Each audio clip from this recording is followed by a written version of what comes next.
Salut l'équipe, point sur le marché des crypto-monnaies en ce lundi 19 septembre, c'est parti générique. Alors on a passé une semaine avec cette jambe baissière, là regardez je suis en échelle de temps weekly, et donc là cette semaine ici, cette belle bougie rouge. Et donc, belle bougie rouge d'IA qui a parfaitement rebondi sur le support de cette trendline qui tient depuis le précédent, l'ATH, ici, qu'on voit qui fait parfaitement son travail. Mais surtout, ce qu'il faut vérifier, c'est que déjà, donc, on est toujours dans cette tendance baissière. Et surtout, là, on le voit actuellement, avec ce qui se passe aujourd'hui, on est en train d'atteindre des niveaux importants. Et pourquoi est-ce qu'on atteint des niveaux importants? Parce que ici, là, sur cette mèche ici, eh bien, la tendance weekly est bear, d'accord? Et pour rappel, la tendance bull, elle est tout là-haut, d'accord? Donc il y a encore du taf. Mais là, on s'approche dangereusement de ce niveau bear. Pourquoi? Parce que donc à l'intérieur de tout ça, là, voilà, c'est de la manipulation, ok? Dans l'échelle de temps weekly. Et qu'est-ce qu'il y a à regarder plus bas? Eh bien, on avait ici, en échelle de temps toujours weekly, on avait cet order block là, d'accord, sur lequel on est venu rentrer, plus avec ici de l'imbalance sur cette bougie là, voilà. Donc ici vous aviez de l'imbalance et là on avait donc notre order block. Et donc là cette zone importante avec ces ordres négatifs, puisque là évidemment il fallait que si possible la smart money vienne refermer ses positions, parce que depuis un sacré bout de temps, depuis le 30 novembre 2020, cette position-là était perdante, il a fallu les clôturer, et c'est chose faite. Donc en fait, toute cette partie-là, voilà, on la considère comme si elle était accomplie. Et donc si on ne tient pas, on continue, on vient clôturer cette tendance-là, ça voudra dire que on est toujours dans cette tendance bear, et donc on reste comme ça. Et donc quel est le prochain niveau là? Eh bien ça nous fait probablement revenir ici sur ces niveaux là. Donc là sur le papier ça paraît complètement fou et c'est extrêmement bas, mais surtout, et là je l'avais déjà dit dans les vidéos, c'est que voilà, on a déjà au-dessus d'ici, au-dessus de ce niveau là, eh bien on a de l'imbalance à cet endroit-là, d'accord? Donc là, évidemment, c'est le scénario ultra baissier, parce que ça paraît complètement fou de descendre à ces niveaux-là. Mais en tout cas, au vu de l'analyse, et c'est ce que j'en pense moi, c'est que si on continue dans cette dynamique baissière, là, les précédents niveaux, eh bien, je viens de vous les faire. Hein. Donc là, ça veut dire taper en premier vers... si on break, là, c'est 17 600, on file vers les 14-15 000, d'accord? L'autre scénario, ça serait de considérer qu'on a ce niveau-là localement qui est notre support, et donc on va continuer à évoluer au-dessus de celui-ci, voire au pire faire une mèche, quelques mouvements de liquidité pour capturer un petit peu le pognon qui s'est accumulé ici au sud, pour pouvoir repartir ensuite au nord. Mais donc si on repart au nord, eh bien voilà, il faudra sur une échelle de temps weekly sortir de ce niveau-là. Je vais vous montrer en daily, vous allez peut-être mieux le voir si on descend dans les échelles. Regardez, hein, là, quand je vous disais tout à l'heure qu'on était sur des niveaux importants, regardez déjà là, ici, regardez. Et on a déjà cassé un petit peu en dessous, donc c'est pour ça que je vous disais que ensuite, voilà, on passe sur ce niveau-là. Et si ça s'est cassé, eh bien c'est le scénario que je vous ai donné il y a quelques minutes. Auquel cas, en daily, donc moi, je surveillerai, donc là, ça c'était le bull weekly. En daily, je surveillerai déjà ce niveau-là, ici, que je vais vous afficher en bull, d'accord? Donc là, le bull weekly, ici, le mouvement bull daily. Donc il y a quand même pas mal à l'intérieur de tout ça, donc que ce soit ici ou alors plus localement sur le daily, là, quand même beaucoup donc de mouvements ici, de manipulation. Quand je dis manipulation, c'est pour faire récupérer de la liquidité, à savoir laisser les gens se placer, d'accord?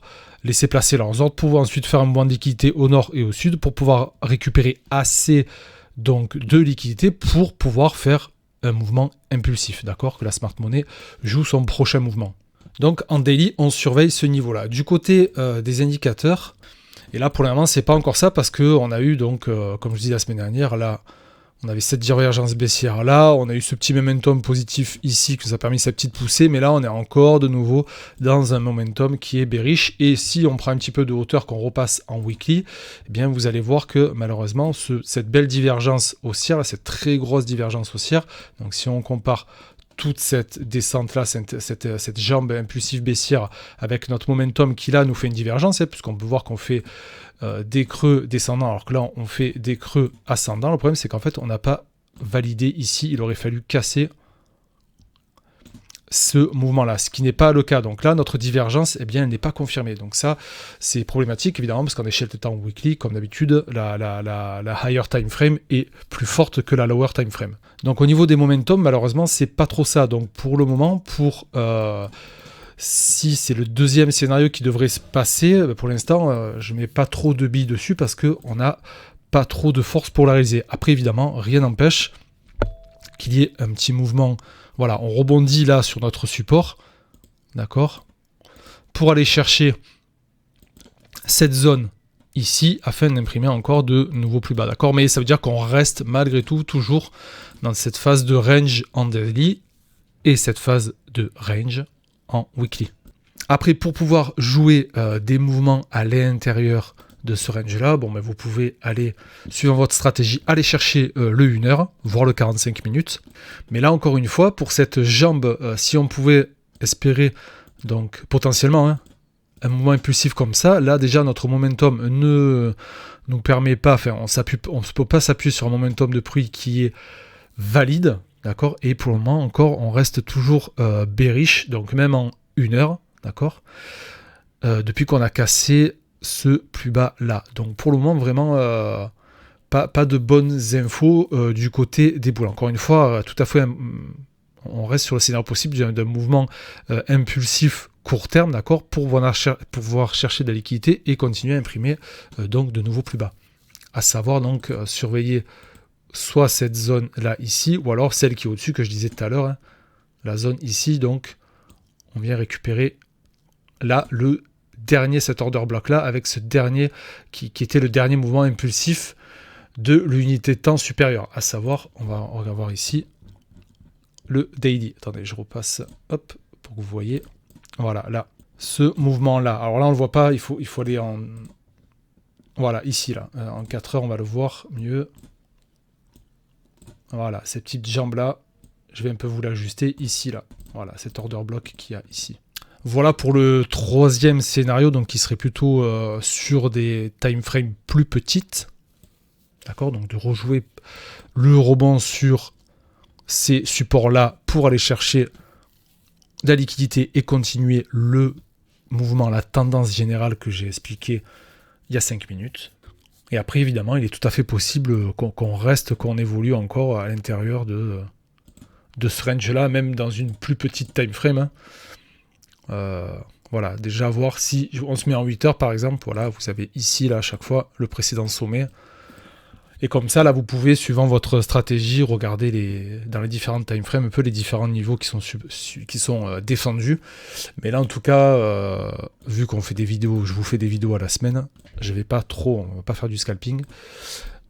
Mais en tout cas, il est tout à fait possible aussi qu'on navigue comme ça, voilà, ici, un peu là, voilà, et qu'on continue la manipulation et l'acquisition de liquidité pour le prochain mouvement impulsif qui sera... Eh ben, je ne sais pas, parce que j'ai pas de boule de cristal. Voilà pour les différents scénarios du BTC. On va switcher sur l'Ether du coup. Donc l'Ether en weekly qui continue aussi à imprimer toujours dans cette continuation baissière. Voilà. Et donc là, en weekly, on a nos niveaux qui sont ici. Là, on a le bull qui est ici. Le bear qui est là. Et pareil, du coup, là, c'est comme le BTC, on est toujours dans ce mouvement de manipulation, on évolue entre ces deux burns, et pour le moment, il suit sa logique sur cette time frame weekly, à savoir, ben là, potentiellement, revenir ici. Donc, pareil, il faut surveiller à ce qu'on ne casse pas ce mouvement-là, ce niveau-là, pardon, et surtout un peu au-dessus, ici, là, ce niveau-là, d'accord ?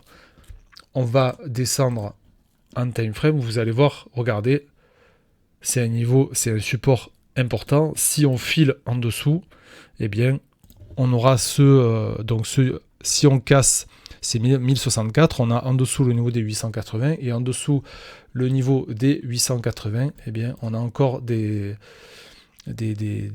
ordres à refermer puisque on peut voir de l'imbalance ici, donc là potentiellement ce sont des ordres à refermer, et puis on a toute cette zone là avec des order blocs, des ordres à refermer ici là, cette zone là.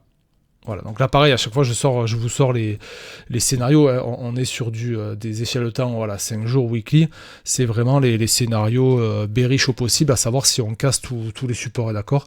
Je vous montre, je porte à vos yeux les niveaux qu'il faut surveiller et les niveaux potentiels qu'on peut atteindre si jamais on reste dans cette dynamique. Parce que évidemment, on ne va pas, comme le BTC, imprimer une dynamique baissière pendant 5000 ans. Et à un moment, ça va se retourner. Reste à savoir quand et surtout où pour pouvoir se positionner. C'est-à-dire bien connaître le biais de notre courbe et se positionner pour l'exécution au bon moment. Contrairement au BTC, l'Ether, lui, en weekly, d'un point de vue des indicateurs, était mieux, puisque regardez, on avait là, par contre, cette divergence haussière qui était confirmée, d'ailleurs, qui a été confirmée ici. Donc, il faut voir si cette divergence va permettre donc de tenir ce niveau-là pour rester, non pas dans une dynamique haussière, mais potentiellement rester dans ce range-là avant d'imprimer des nouveaux plus hauts. Si on regarde en daily, je vais effacer tout ça. Je vous ai mis, alors j'ai changé, j'ai pas mis le daily, j'ai mis le 3 jours et regardez, on a aussi voilà, un momentum qui est négatif, donc sur une plus petite échelle de temps, notre momentum de prix n'est pas très réjouissant, donc ça me conforte dans l'idée qu'on va sûrement revenir sur ces niveaux-là, ici, là. Donc j'attendrai pour l'Ether un petit peu de temps, donc pour savoir est-ce que je joue... j'attends ici cette zone qui est importante et pour jouer en fonction des indicateurs du moment, au moment où on y sera, soit la petite jambe court terme haussière mais qui impulsive, c'est-à-dire qu'on reste dans cette dynamique là, donc, mais à jouer potentiellement celle-ci, ou alors voir si au moment où on sera là, est-ce que au contraire on va traverser, d'accord, ce point-là.